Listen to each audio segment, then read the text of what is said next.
Hi, and welcome to A Class of Their Own podcast, revealing the human stories behind their name. We will hear honest and intimate reflections from our guests who, despite their circumstances, shape a world that reflects their unique visions of success. Join me, Mira Magecha, to learn from these inspirational people and take the first step to make your own change. On today's episode, we're joined by Buleza. Hi, how are you? I'm great. Thank you for having me on your podcast. Really honored to be here. Amazing. I can't wait to get started. I'd love to know who Buleza is. That's a very interesting question always, because I don't know how people like to define who they are, but maybe I'll just start with a few facts about myself. I was born in Pristina in Kosovo and raised there. So I'm Albanian by origin, but when I think of home, have been a few countries for me. I lived a decade in Czech Republic and a decade in Germany, and now since a year I'm calling London my home and trying to really integrate it as my home. So I really think this journey of moving countries is a big part of me and who I am. Another part of me is that I studied pharmacy and have been working in pharmaceutical and healthcare industry. So just generally being connected to the chemistry of life in a way. Also, whether it's natural plants or chemically manufactured products, this interaction between the outside chemical world and the inside and how people's bodies respond to it is something that I've always found fascinating and is a big part of my life. And also, family and friends are a big part of my life, and I think that I identify a lot with, being there for them and connecting to people and bringing people together. And lastly, music has been a very big part of my life. I used to be some sort of a singer when I was little. I used to sing in my school, and now I don't sing professionally anymore, but I sing for my friends. And it's just, whether listening to music or dancing or singing, I find that sound is a big part of me enjoying life and how I interact with life. Wow. Would you like to give us a little rendezvous? You knew that was coming. No, I didn't. At another time, maybe. Okay. So you talk about growing up and being born in Kosovo. Can you tell us a bit about your experience there? Yeah, so I was born in 1988, and this was just before things started cooking up in the Balkans, let's put it that way. Different wars in Balkans had started just after my birth a few years, but the situation in Kosovo was a very difficult political one, and which led to then in 1999 there being a war. But the whole period leading up to it was always a period of uncertainty and a lot of economical difficulties, especially for my family. A lot of families suffered from this, but specifically my dad was one of the main kind of political journalistic figures in the country. And so I was at the same time very informed always, even as a child, about the situation, because it was the main topic of discussion in the home. Whenever we had guests, it would be the main topic would be, when is the war starting? And we would have these analyses of, is it starting next year or in 2 years? And kind of losing our rights. We lost a lot of lives for education. TV was a big part of that story, but also kind of the way we try to find ways around those rights. As an example, when our TV was shut down, we didn't have any access to Albanian TV anymore. But this at some point allowed us to or we found ways around it. We bought these satellites and started watching foreign TV. And one of the things that I was watching was I used to watch Japanese cartoons in German language, which led me to learn German when I was little through cartoons, which then gave me the opportunity to work in Germany way later. And I wouldn't had that big of an opportunity if I didn't speak that well German. So, I think there's always from any difficult story, there is something, or difficult situation, there is something that this striving to to survive allows you to learn really things or gain new things in your life that you maybe wouldn't have had. Yeah.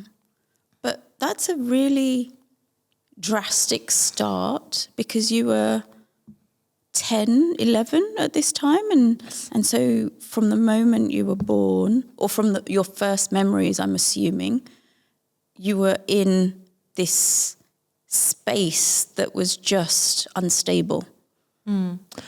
So I have to say, I think now as an adult, when I think back on those times, I can understand that my parents must have suffered a lot and it must have been very difficult for them. But to be frank, as a child, I feel like when I think back of my childhood, I don't necessarily have very negative memories, because I feel that because we were under such a threat, the concept of family and community was extremely strong, and everybody stuck together very tightly. And we had very strong communities, very strong connections in the family. I also have like a lot of, when I think of my childhood, I just remember spending a lot of time with my cousins. I have a pretty big family, also spending a lot of time with people in my neighborhood. Everyone was very warm. And I almost feel like now I understand. I know that, of course, and I'm very grateful that we are now an independent country and we do have peace. But when I see now the connections between kids and between families, they're almost not as close as they used to be back then. So it was difficult, and I feel like it was probably even more difficult for the adults in my life.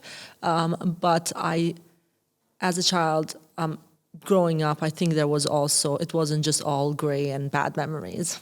And so that's such an amazing thing to be able to pick up on, which was, it wasn't all dark and grey and really scary. And you talk about the community aspect of that and bringing people together and everybody supporting each other, which actually, in lots of ways, as you talk about, you miss in adulthood or as you're growing up in your teenage years, because it's not the same, because it's not the need to bring people together anymore. Yeah, I mean, for me personally, I've always, community and bringing people together, like I said at the beginning, has been a very big part of who I am and what I'm kind of naturally good at. But I do notice, in others and just in young people today, also through whether it's the way we communicate through social media and everything, that technologically speaking, we have more connection, but we're losing some parts of connection in real life connection. And that's also something that I'm really getting inspired to work more on in the future. If we go back to your growing up and before you left, and before the war started, what was it like? What was the typical childhood day for you? So very early in my school years, I think I was probably in second grade, I must have been like 7 or 8, we half of our school was taken over by the Serbian part. Although they were only 200 children, we were 2,000. We had to share the school in equal space. So we didn't have a lot of space, and we had to be like 40 people in a classroom. It was quite packed, but not only that, we had to go to school in shifts because there was not enough space for us to go to school. So I usually went to school in the evening.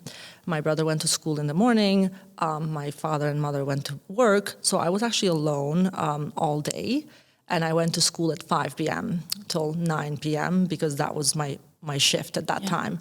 So, which, gave me this very big freedom, as usually as an 8-year-old, if you don't usually have the freedom all day to do whatever you want. But I had no other choice, and I don't think we had the financial means or the systems to have something like a babysitter.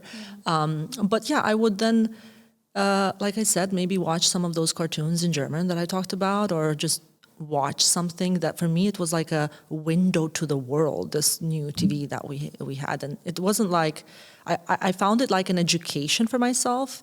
And then I would meet up with friends. We would coordinate different activities during the day. We would create our own classrooms. This was actually one of the things that I was leading.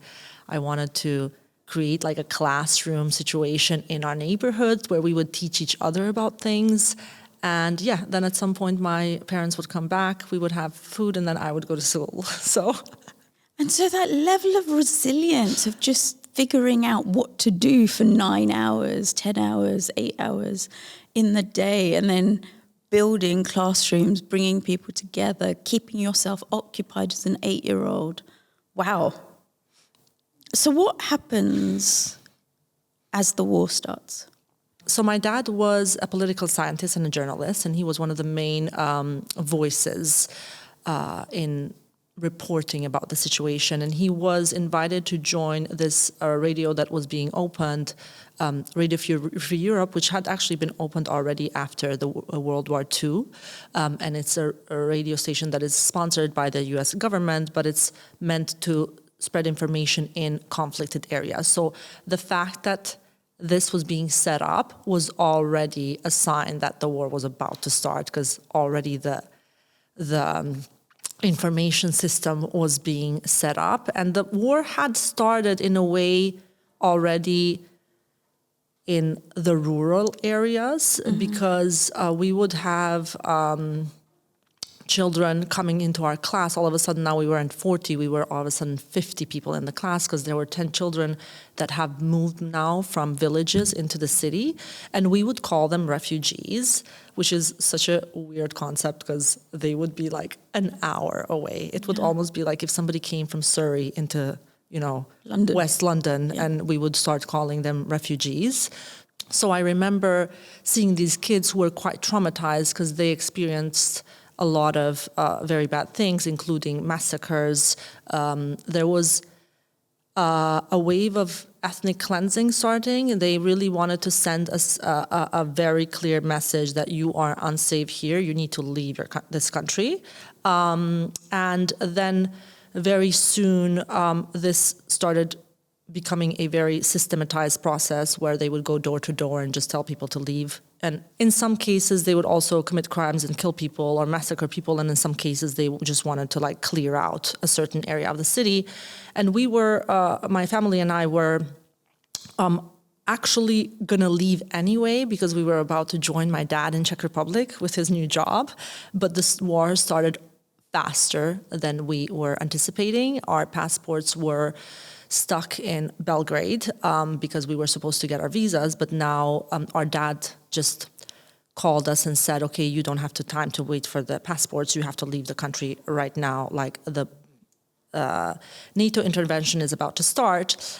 And I remember that evening, my mom didn't want to stay alone with us at home. I was 11, my brother was 13. She took us and went to one of her sisters so that we're with other people. And I know we were sitting on the floor and the lights were off, and we didn't want to attract any attention. And maybe this moment is one of the most memorable moments of my life in a way, because my dad, at 8 p.m. always, my dad would start the news, and there was this particular sentence that he would say when he would start the news, and the first sentence that he said after that was that NATO, after 40 years of existing, has for the first time in history decided to intervene in a conflict, and that the bombing will start tonight. And literally, as he said that, for some reason, I decided to leave and go to the window. And as my dad was saying that tonight the bombing will start, I saw the first bomb drop on the horizon. And this image of seeing a bomb drop and my dad on the radio and the whole country is listening to the voice of my dad saying that was just a very surreal moment. And maybe, in a way, I now as an adult, I say, oh my God, as an adult, I should have been very scared that is happening. But I was a child, and I was so happy. I was looking at this bomb dropping, and I was like, yes, somebody came to save us. because the intervention was being done to stop the conflict. So I was obviously not aware that, they could also hit us because you have mistakes, and those mistakes also happened. But yeah, that was the first night, and the next morning we were attempting to leave the country. But unfortunately, this cleansing process got expedited, and basically the next morning, the whole city was kicked out of their houses. And there was, in our city had like 200, 300,000 people, and the whole city was basically at the border, and we weren't being allowed. We were being kicked out of the country, but we weren't being let into the other country. So we were stuck on a field with hundreds of thousands of people. It was raining and it was cold. A lot of people were telling very horrible stories of what they had gone through.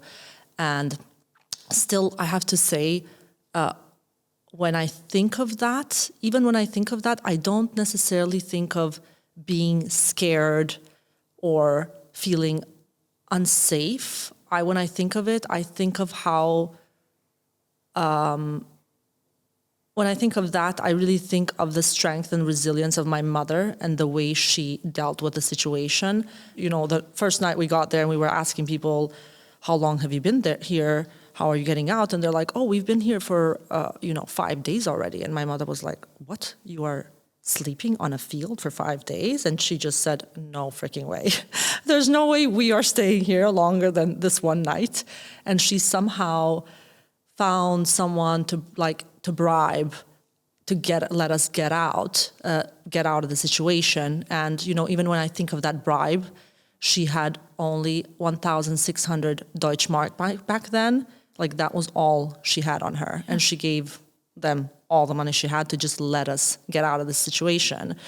And they lied to us. They said that they would take us to the airport, where technically we would have been picked up to go join my dad. And we were then taken to a refugee camp, where then it took a few more days, I think up to a week, for my dad to find us. But in the meantime, my dad had to broadcast the war news while he didn't know where we were. So that was a very difficult situation for him as well. But his team, a team of 20 people, were looking for us in different refugee camps. And then at some point, they found us. I'm lost for words with the way that you're telling this story and the journey, and how you have so much admiration for your mum, the strength that you talk about. And yes, as a child, you maybe weren't fully aware of it because everybody else was in the same situation. So you're just going down this route and you're just doing what you need to do to survive. For me, sitting here listening, it sounds terrifying. And I'm sure you've shared some of this with other people before, and they have maybe a similar reaction. What for you was the most important moment that was happening during that week, those couple of weeks? What actually struck for me was that there were other people that were going completely out of their way to help us. Before we left the Czech Republic, because that took a while, we had to get our visas, we didn't have passports. We had to stay in Macedonia for a few weeks, and there was a family that had moved the whole family from one house into another house, and they were living, all of a sudden 2 or 3 brothers were living together, so that they gave a full house of 3 stories to us and our family, because we were quite a few uncles and aunts. And they would every morning bring us food from the farm and really support us. And then not to mention, all the NGOs and international organizations are all the young people that, were from all over the world, and whether they were part of the Red Cross or the United Nations, the fact that those people, had taken time out of their lives to come and help other people, I think that it just shows this, that, there is evil, but also in the face of evil, also the very good parts of humanity come out. And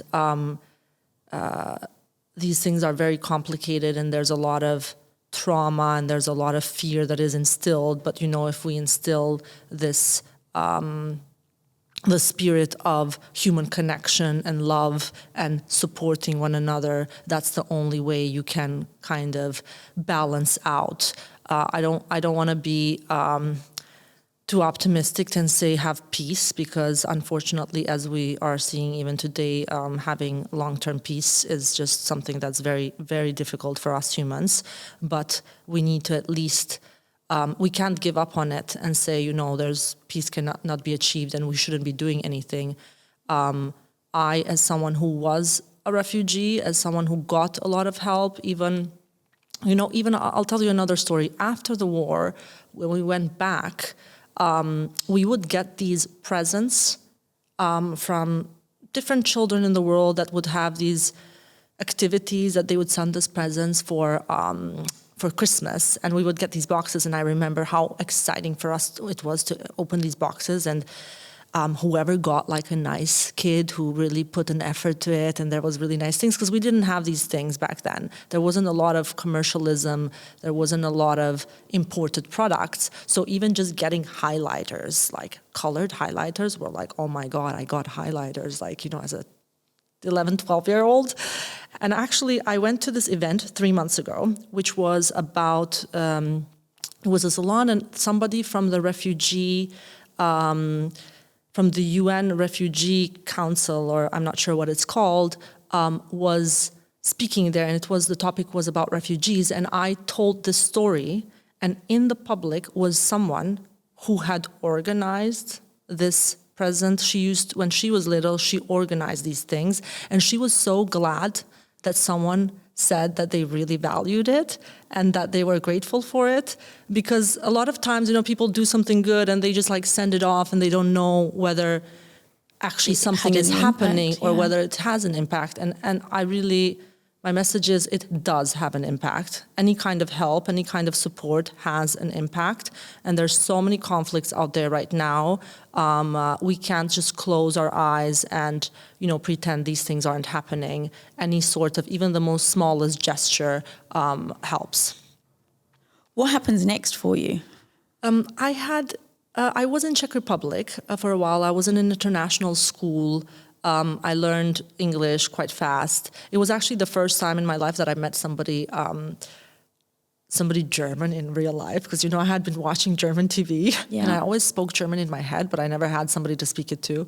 And when we joined the school, my parents told the school, they're like, she doesn't speak English, but we kind of think she says she understands German. We don't really know if it's true. So they brought like a German person, and I spoke German for the first time. It was such an interesting moment, because it was like I had been saying all these things in my head, and now for the first time I was saying it to someone. And then this German woman actually was the English teacher. So she helped me learn English. And when you're a kid, you learn languages so fast. I think I learned it in like 3 months. I was pretty fluent. And then I was a bit torn between living in Czech Republic and living in Kosovo, because my mom and my brother went back because of some family reasons. And in the next few years, I was kind of between the two. And I always felt a little bit between two worlds, because I went back and there was my family, all my friends, but then also I started being connected to this other world. And I kind of knew that there's more opportunities for me in this other world, and the other world being the Western world. So between 11 and 18, I spent the majority of time in Kosovo. There was a lot of things going on. The war had ended. We were not really a country yet. We were this UN-administered territory. So many reforms were going on. So many things were changing. But there was this infectious energy of hope in the population, because we went from thinking we have lost everything. Can you imagine being kicked out of your home and thinking you're never going to come back? And then actually a miracle happens, and you are then back and you are allowed to rebuild from scratch. And there was a lot was burned down and destroyed, but we really had this very infectious energy of hope to move things forward. Unfortunately, this hope was met with quite a lot of frustration as the years went by, because the international organizations and even the European Union, in combination with the US, in my opinion, didn't really manage the situation very well in the 10 years to come. I think a lot of things, there was a lot of experimentation happening, the situation hadn't happened before, and just this type of experimentation also led to there being a lot of room for a new type of corruption within our own people, within our systems. And after we did declare independence in 2008, but the road, just declaring independence and having a democratic system are two different things. I think we have done quite a bit of progress, but it's a long road there. And I, of course, as a teenager growing up in a country where there's so many changes, constantly there was a new regulation. For example, 3 weeks before I ended 8th grade, they decided that they're going to create a new type of school system, and all 9th graders are going to be now in this experiment, and I happen to be part of this experiment, where they put all the 9th graders from the whole city in one building instead of you being in your own school. And back then there was these rival gangs from different schools, and we were all put in one building without the right materials. The materials hadn't been printed out. It was we used to call it the Wild Wild West. It was 1 year where we went to school, but we were okay, this is going to Texas, because you never knew who was fighting with whom. But it's also, I guess, it's a memorable story at least. And you have lots of memorable stories. One of the things that I'm sitting here and I'm thinking about is this could have impacted you really negatively. Mm-hmm. And I'm not saying it hasn't. And of course, there's trauma and everything that goes with it. But you're sitting in front of me with a positive smile, with a positive attitude, with a positive look and outlook to life and what comes next. And that's admirable. Thank you. What does happen next? Because you don't stay in Kosovo, because as you said in your intro, you've moved around. Yeah. So what's part of that journey?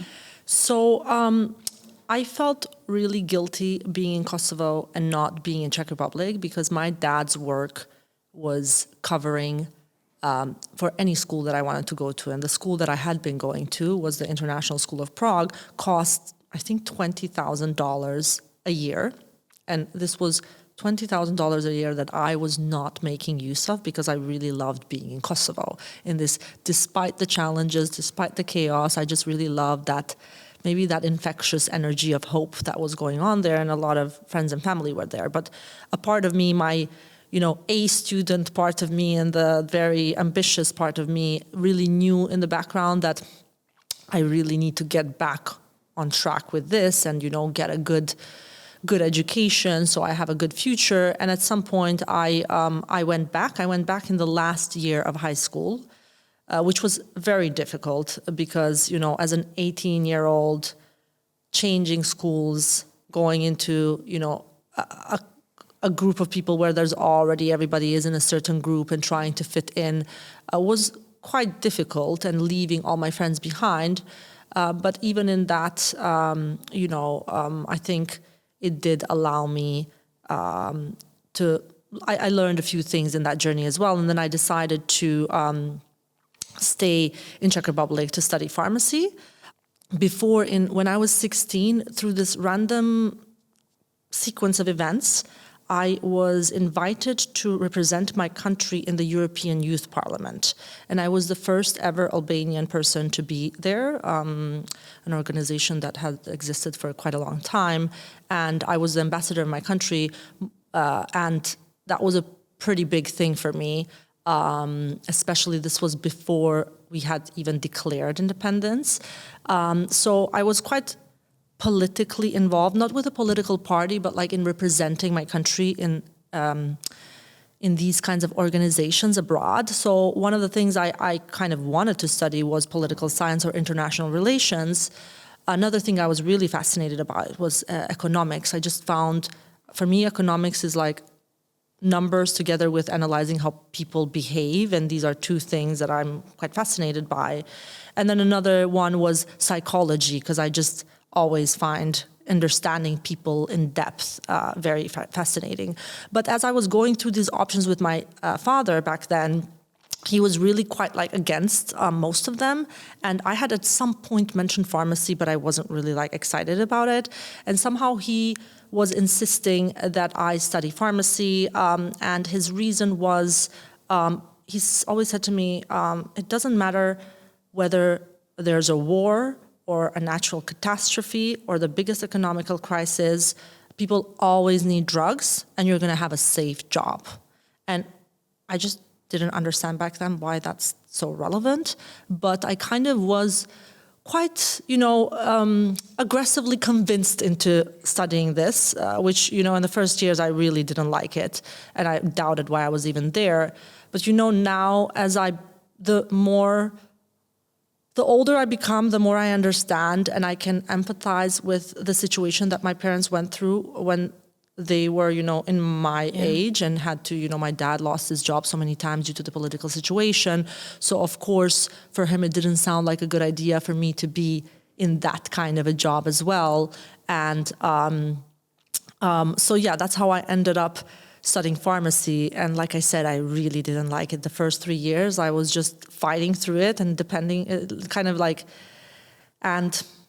I was fighting through it and considering whether I should just change to something else. But then I just stuck with it. And in the 4th year and 5th year, I really started liking it, because then everything started to make more sense. I was understanding why did I learn all these random details that didn't make any sense to me. Now they were making sense.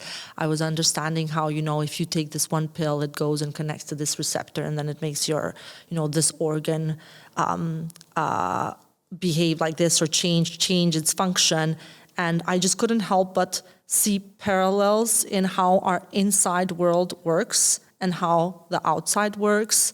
And I would just find these like philosophical connections of how we as humans are very same to the cells inside of us, and made me realize that we are in a way cells in our community, in our system, in our ecosystem, or as part of the earth. And so you started creating your own connections for it to make sense and make it more fun and more viable. You're now in the Czech Republic?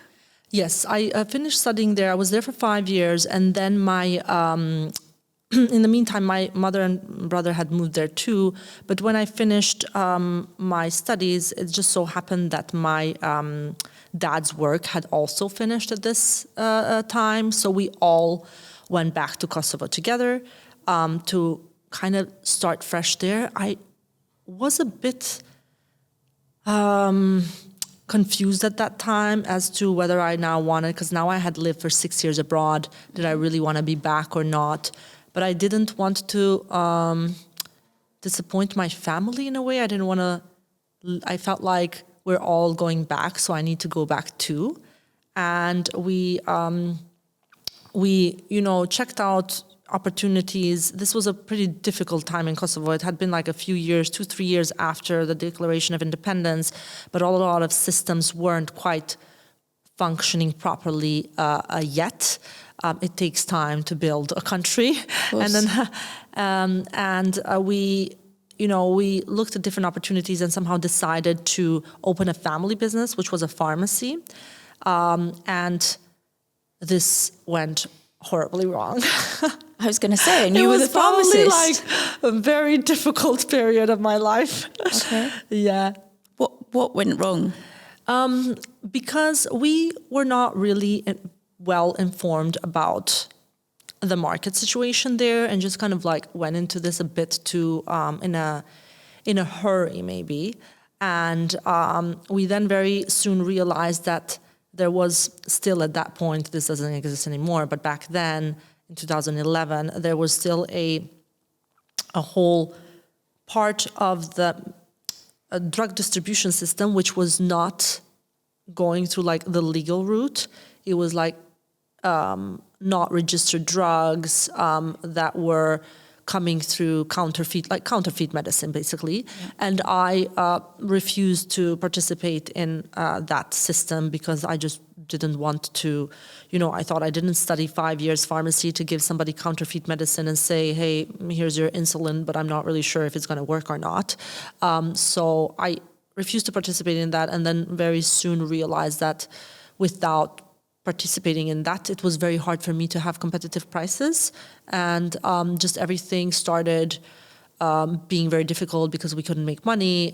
My parents had invested quite a lot of their savings in it. And I remember just really seeing this business not work was very, very painful, and like not only not making money, but losing my parents' money every month while we were all, betting on this in a way was a very, very stressful process. And I remember I was 23, 24, between 23, 24 in this phase. I remember one day I just, I realized I also had a very hard time finding a job because unemployment was like 60 to 70% at that time. And any job that you wanted to get, you needed kind of like political connections to get jobs back then. And I applied to different jobs. I couldn't get any job, although, per se, I was the best student that graduated from pharmacy. I had done multiple internships in different hospitals throughout Europe. Like my student CV was as perfect as it could get. And this coming out of university with being the best student with all these internships to then fail so massively as the first thing that you do was a very big hit to my ego in a way. And also just, it felt very unsafe. So I remember, and this, how I tell you, I have all these moments in my life that I remember very particularly, like the one with the bomb dropping. Yeah. I remember this moment. I was in my room that I had grown up in, and I opened my laptop and I opened Google Maps, and I was like, okay, I need to get the hell out of here. Where am I going to go? Because I need to go somewhere. And I was just looking at the map and I was like, where should I go? And I was thinking like, okay, US is too far. I don't want to be too far from my family. I don't have time to learn a new language. So I have to go somewhere where I speak the language. I was looking into England, but England was so complicated with the visa and with getting my license approved. So it just sounded way too long of a process. And then I thought, oh, maybe Germany. I mean, I don't speak that good German, but I kind of speak German. And I thought, let me just give this a try. I reached out to someone, and then something started happening. This opportunity came up very fast, and that I then just packed my bags and left to Germany on my own. On your own? On my own. And actually, I remember because at this point, we didn't have, my parents didn't have that much money because we had lost quite a bit of money in the business. I remember that I had 1,000 euros with me when I went to Germany, but I had already kind of a job lined up. So I landed in Germany at 9:30 a.m. and at 10:30, an hour later, I was sitting in an office of this person and signing my contract, and the next morning I started working. This episode is brought to you by Adenta, a leading online classifieds group and champion for sustainable commerce. With over 25 digital marketplaces including Marktplatz, Leboncoin, Mobile.de, Klein & Zanger, Fotocasa, InfoJobs, and Kijiji and more, they connect millions of people to trade on a daily basis. Adenta is committed to being purpose-driven and both an inclusive work and marketplace for everyone by creating a space where everyone feels like they belong and are valued for their difference. To find out more information, click in the links in the show notes below. So you're now in Germany and you are working. Yes. So now I get to Germany, I meet this person who I had actually done an internship. I mentioned I did a few internships throughout my pharmacy education, and it's actually pretty funny because I always think, when I think of students and when I hear young people think about what they want to do later, I'm like, oh, you should just go with the flow, because you never know. You don't know where life is going to take you. Because I remember from all these internships that I did, this particular internship, I remember I was there with my best friend and I told her I would never work here. And And I said, whatever I do, I don't want to work in a lab. Like anything that I said, I don't want to do this. And then, I ended up back there. And the leader of this the owner of this pharmacy, it was a pharmacy, but a very sophisticated pharmacy. They did a lot of what is called individual compounding, which is personalized medicine. He started telling me that he wants to start a company because some German drug law is changing, and he was telling me about some paragraphs. My German wasn't that good. Literally half of the time, I had no idea what he's saying. It sounded like Chinese to me, especially when he started talking with these legal terms. And I had no idea what he's talking about. My actual plan, and I have this email that I sent to him was, I want to, just come to your pharmacy for 3 months. I just want to get my license, and I actually want to go to Berlin, because this was, in a very little, small town, almost village near Frankfurt. And then he said, I know you want to leave to Berlin, but could you stay just 1 year and help me set this up? Because I need people to help me. It's going to be set up from scratch. And I said, yeah, sure. I was like, he's giving me a job. Of course, it's only, I've been brought up in a way that if somebody helps you, you have to help them back, of course. Yeah. And then I somehow started, now that I'm a founder myself, I know that, I co-founded this company because I worked 7 or 8 months really nonstop preparing everything to set this up. It was supposed to be a production site for personalized medicine. And I remember, one of the first things I properly read in German was the German drug law. And I would be sitting there, at night reading the drug law, going on Google Translate and being like, what does this mean?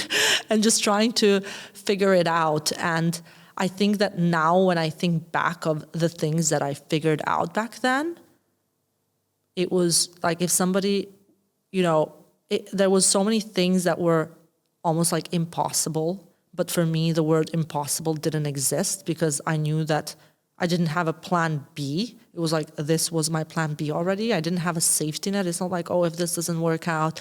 I had put all of this weight on what I was doing that I was like, I need to make this work. Maybe a bit too much in a sense. I had this sense of, because, maybe I could have probably maybe found another job. But no, for me, it was like, this needs to work, and I'm going to do whatever it takes to make this happen. Yeah. And I did whatever it took.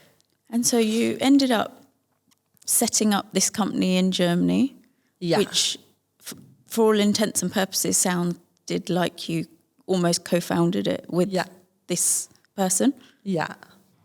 And what happens? Because you've spent your love, your life, your soul, every amount of energy into building this. Yeah.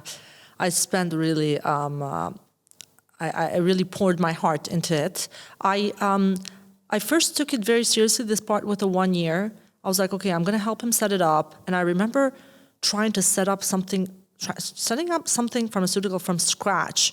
You really need to kind of understand the processes. And there were some new processes that he didn't really know himself how to do them. I didn't have anybody else to ask. So I was thinking, how do I figure this out? And I was like, I obviously can't call our competition and ask them how they're doing it. So I thought, but I could maybe call people in other countries. So I was just pick up the phone and I would call. I had this person in Florida that I would call because he had published some things. And then there was a couple people in France that I was calling, and I would just call them. I would say, hey, I'm a student. I'm new to this. I'm trying to figure this out. I saw that you do something like this. Would you be open to help me? And it's just so incredible how people are willing to help you if you just kindly ask. They were actually sending me their internal procedures, and they were telling me how to do it or not do it, and they'd totally be open. I would send them emails, they would answer me, and it was just amazing how sometimes you just need to know how to ask for help. That's the question, yeah. And so it was very in the beginning, just really starting something from scratch is always like going from 0 to 1 is always quite a heavy lift. And then I always my goal was I need to find someone to do my job so I can finally, move on to what I actually wanted to do, go to Berlin or, that was my initial goal. But the company was growing at such a fast pace that every time I would find someone and train them in what I'm doing, I would then start doing something else because it was growing. And I guess which was good in a way, but I just kept staying there. And we grew quite fast. We became one of the market leaders in that space. We had a couple patents. The founder was an incredibly fascinating person in the sense that he would have all these very innovative ideas in a place that lacked any sort of innovation. The problem with me back then was that, or my problem was that he would just come back from client conversation and be like, yes, so I told this client about this product and they really want it. I'm like, yes, but the product doesn't exist. You know, it's great that you sold it, but we haven't invented it. It doesn't work yet. And then, you know, he would already sell things that didn't exist, and I would be the one that would then I was like, well, I guess we don't have a choice now. We're going to need to make this work somehow. Yeah. And this pressure of making things work after you sell them, I think it's a pretty good startup lesson, actually. Sell before you build, if you can. Yeah. But there was always something happening, and then at some point I realized that I was not a pharmacist anymore. That my role had turned into, how do I get this? Now I had like 35 people in my team, and I was only 28 or something, 3 years into being in Germany. And I was maybe one of the youngest people there. Maybe my German was one of the, you know, I didn't speak perfect German yet. And it was all about, you know, how can you create a culture and create systems that motivate people to be their best? How do you bring the best out of people? Because at some point you realize when you become a leader, it's not about what you're doing. It's about what is the team doing. Yeah. And I was very, you know, there came all the things that I actually wanted to study were coming into play. Psychology, economics. And I'm like, oh, you don't learn this in pharmacy. So I then decided to do an MBA. And I did an executive MBA while I was working full-time for 2 years. It was actually, I was the youngest person to be accepted. They didn't want to accept me because they're like, you actually don't have enough experience. But I was insisting that I need to be part of that. You were adamant that you could do this. And they somehow accepted me. And that was great because it really allowed me to understand business, which is not something I had learned. And come back, this learning the theory of it, and then coming back and being like, ooh, I just learned about, you know, organizational structure. I just learned about an organizational structure. We didn't have something like that properly. And I would then test things out. And it was a little bit like a lab of what I was learning. I would come back, and it was really a very time of big learnings from me and big growth. And then when I turned 30, the company was bought by one of the biggest in the space. At this point, we were already making about 80 million in sales. And this company that bought us was like the biggest in the space. It was also privately owned. And the moment that we were bought, in a series of organizational restructuring, I was appointed CEO of the company that I helped to build. So, you know, at that point, I was like, okay, well, now I'm CEO, so now I guess I have to stay a bit longer. So every time there was like another reason why I stayed longer.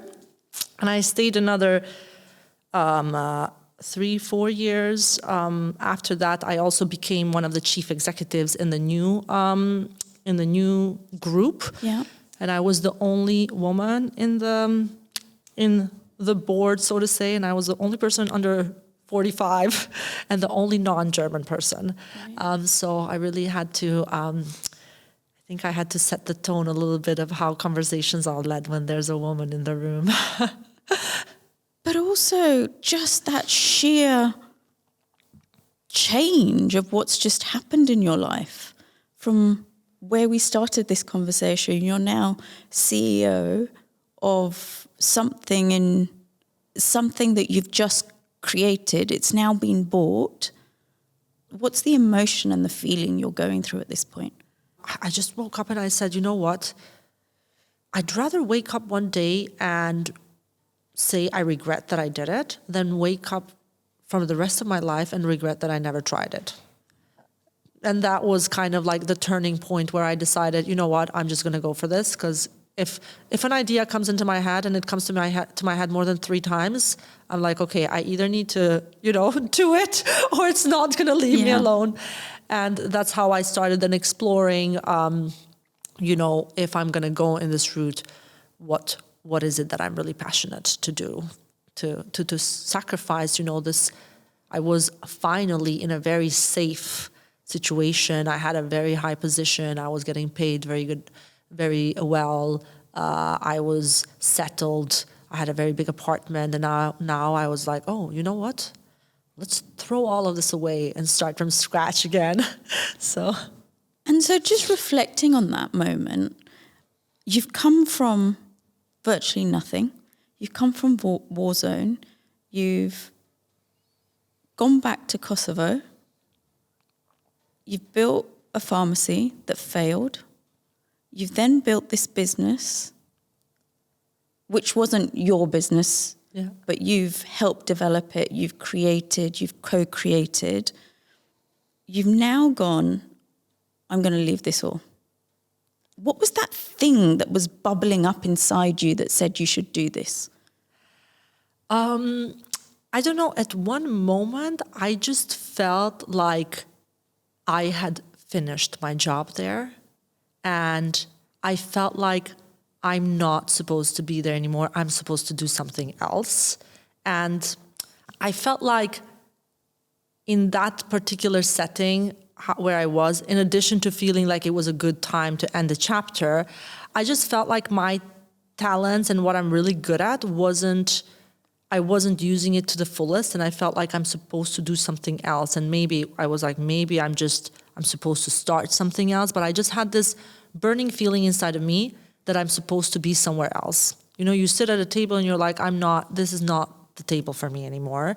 Or in a way, I felt like to go back to the metaphor, I felt like, if you're in a band and you play an instrument and you like the instrument that you're playing, but somehow, and maybe you also like the songs, but the way the band is playing the music, you're just kind of like, I'm not sure I'm in the right band right now.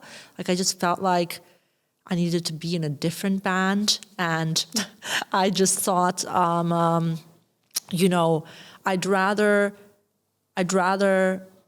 didn't want to wake up in like 5 years, 10 years and just have forgotten how to play that instrument in a different way that I felt was more true and authentic to myself. So you listened to your gut. You listened to the intuitive gut feeling rather than necessarily the data and what was around you of going, I am, to use a word that I'm going to ask you about in a minute, successful. I have achieved. Mm. Yes, it was very much a gut decision because factually speaking, even the timing that I chose for it, I couldn't have chosen a worse timing, to be honest. It was just as the crash was starting. It was just as the Ukraine war was starting. And, for my parents, this was also a pretty difficult situation, difficult to understand. They're like, have you lost your mind? Like, look, the world is a dangerous place. It's changing. It's becoming more hard. You have a very safe job. Why would you put yourself in such an uncertain situation? And I somehow knew that it's going to be difficult because obviously by throwing myself, I literally ripped myself out of my comfort zone. And I threw, like, not only quitting my job, but I quit my job. I moved country. I then couldn't really get into England. I didn't know it was going to be that difficult to get a visa with the whole Brexit situation. So I really it really triggered my war trauma of not being let into a country. And I had to work so much with my nervous system of telling my nervous system, no, like, we are not in danger. We are doing this we're voluntarily doing this because by choice. Your body, like your inner child in a way, doesn't sometimes know. It just notices, oh my God, now we don't have a house, we don't have a visa, we don't have a job, we're like in this limbo land. And the process of me going through all of this and having this trauma really like boil up, and really having to deal with with my anxiety flaring up, the process of me finding ways how to deal with this and how to regulate my system, I think is something that was meant to go through, because this is something that I feel is part of what I'm here to bring to other people. And I feel like it's hard to bring something to other people if you don't go through it yourself.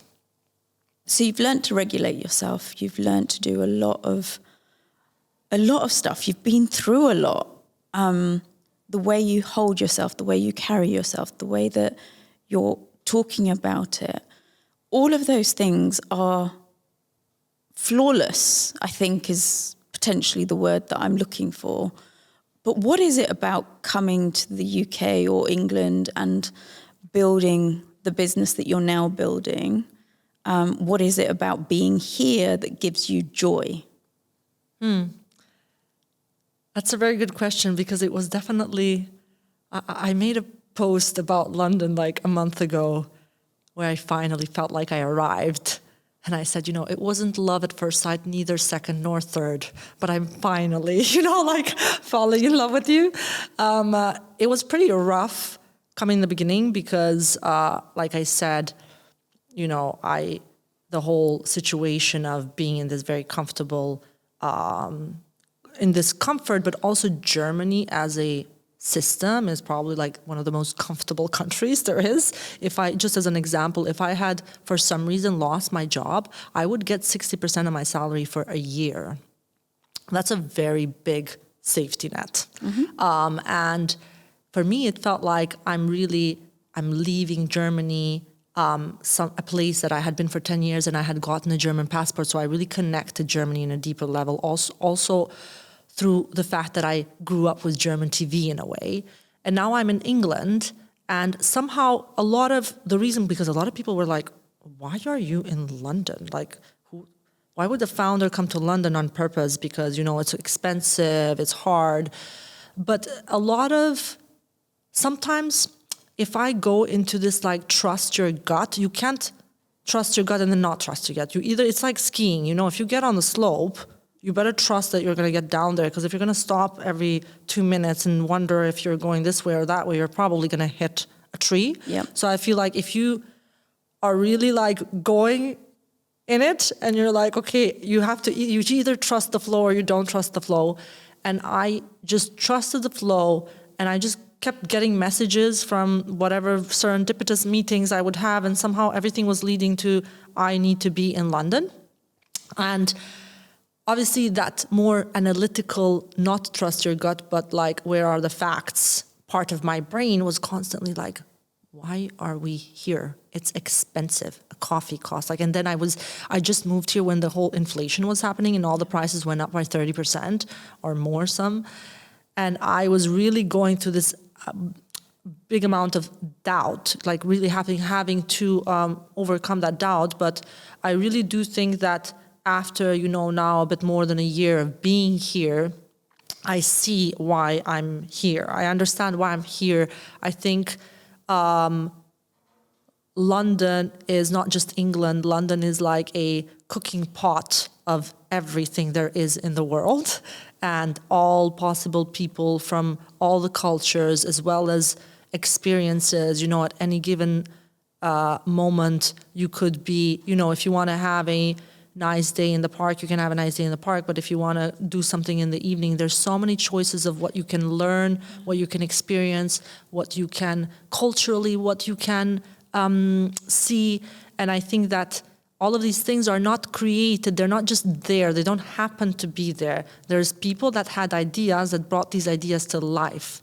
And just generally, the city has a lot of drive. There's a drive to move things forward, to make it. And I feel like I was meant to be here to be part of this drive. Of course, a part of me, after living 10 years, I lived 10 years in basically a forest. When I came out of my house, I walked 10 minutes and I was with a bunch of horses and goats. There was like this farm there. And somebody going from that to, now I'm in the city, in a very vibrant city. I think that was also part of my nervous system going like, whoa, what is this? Like, this is too stressful. But learning, that's why even more learning to regulate yourself and to really, it's again, not skiing maybe, but like, if you're surfing, of course, if the waves are bigger, it's harder, but also it's more fun. You can't surf in a flat. Yeah.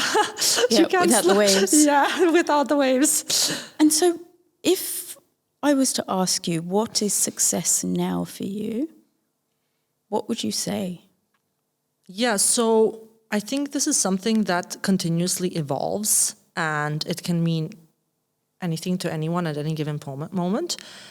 For me, right now, success means mental well-being and having a mindset, having the right mindset, because I have come to realize that you cannot control external events.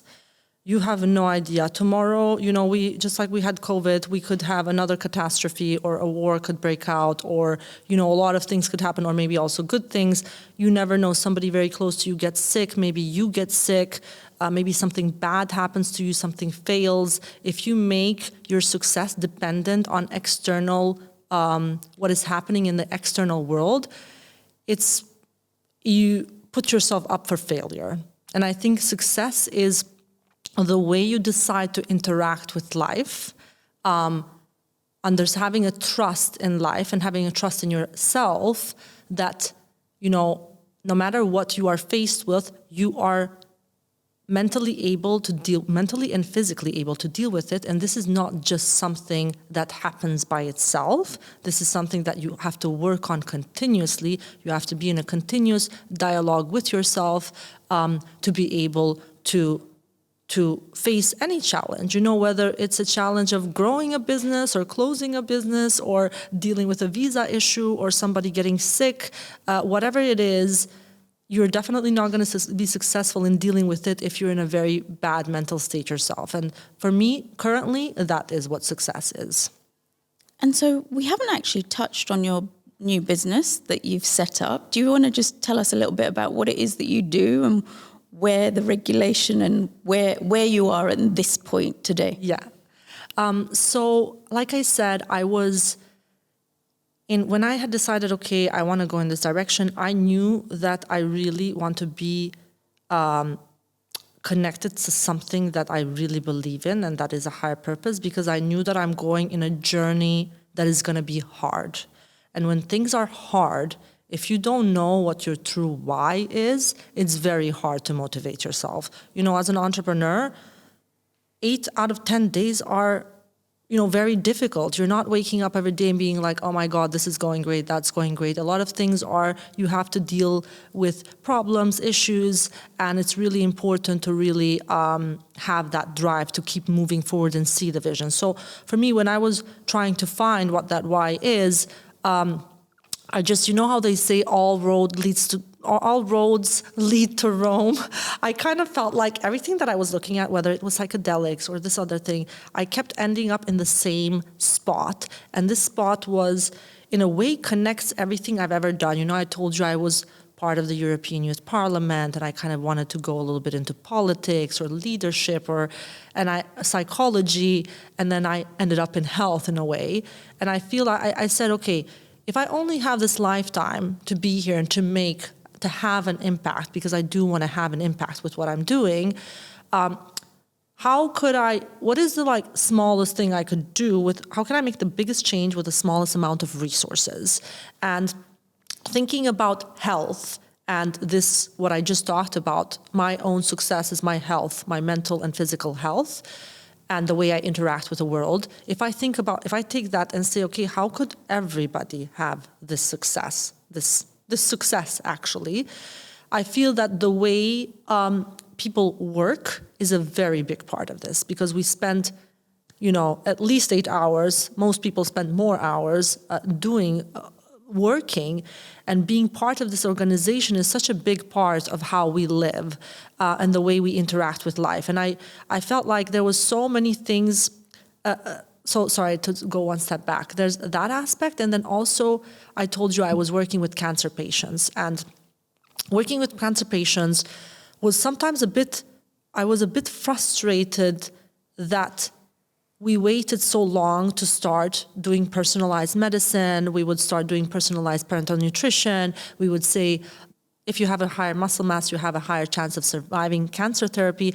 And there were so many things that were actually lifestyle interventions, but these lifestyle interventions were being started after people were diagnosed with cancer. And I felt like we were just firefighting with a fire that is already burning and it was impossible to catch up. So combining this preventative, proactive approach to medicine and saying, okay, let's start earlier, let's be prepared for this, and then saying, okay, where does lifestyle happen? Why do people not stick to lifestyle changes? It's mostly because they're stressed out from work. And there's so many organizations that treat well-being like a checkbox exercise, and you get this app or that app, and I just didn't feel like another app is really, just like people were like, oh, are you building an app? I'm like, yeah, I mean, an app can be something, a tool in what we're trying to do, but I didn't think that building another app was actually making people healthier. I wanted to tackle the problem from the top. The Germans say, I don't know if it's a saying in English, but they say the fish stinks at the head. If there's something wrong with an organization, you need to tackle it up there.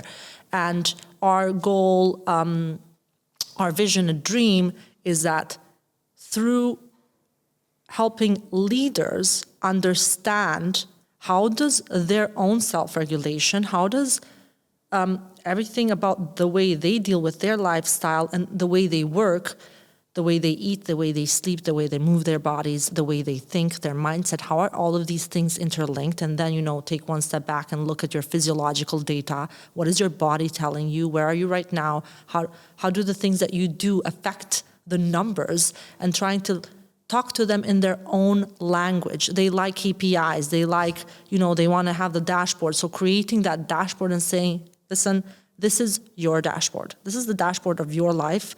Not to make people get obsessed with data, but just to pick up people where they are. They believe in numbers, so get them with the numbers. Show them how can you improve the numbers through the right behaviors.